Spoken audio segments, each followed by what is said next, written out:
Okay, I'm using my phone tripod, so hopefully you'll be able to catch everything. Are you talking to me? No, I'm talking to Miss Matha. Okay, so I haven't quite proofed it for 24 hours, but I'm still gonna go ahead and cook it. It's still gonna be great. It does taste better, in my opinion, after 24 or slightly longer than that. So take a look at it again. It's really big and poofy. It's even got like a little bit of liquid on the top, but like, can you see all of these like bubbles that, I mean, I can pop them. Like they're still, oh, that's a big old hole. But this is what gives, those air pockets obviously are what give the bread its wonderful texture. Okay, so remember, this is 2 loaves worth. This is 1,000 grams of flour. I will recommend to you to use the 500 grams to start with, to begin practicing. So I'm gonna flour my surface just with regular flour, and it doesn't have to be everywhere, okay? This is also where I'm gonna use my bench scraper. I'm gonna use my rice flour in a moment.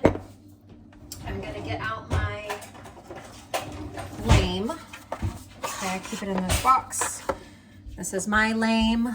It's got this razor blade that came with it and that fits perfectly on it. So it's super bendy, but it stays on there, and then the edges are what slice the bread before cooking to allow for more expansion.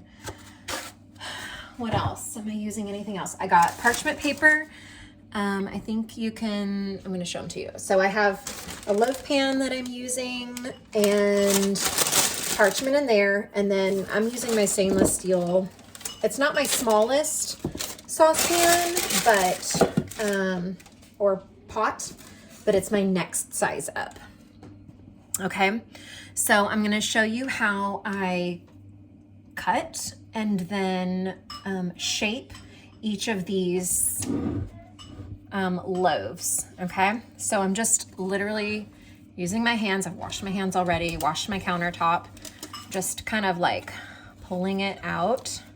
So I literally just pulled it out of the fridge. You could, if you wanted, pull it out of the fridge and let it sit on the counter for an hour, couple hours before baking. And I wanna say that might cut down on some baking time, because then it would already have come to room temperature, so it wouldn't take as long to come to temp in the oven. But you don't have to do that. I've had success both ways, and because I use a food thermometer, I know the internal temp is always going to be what I need it to be, even if my cook time changes.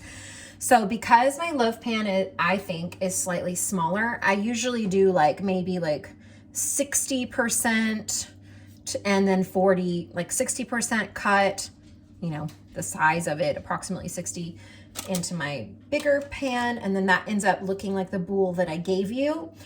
And then my loaf is slightly smaller. So I'm just gonna cut it. Don't worry about these bubbles. It's already made a lot of air, and it will continue to, it'll be really lovely once you're making it. I think I probably need to stop this video because it's at almost 4 minutes, and I'll send you another one.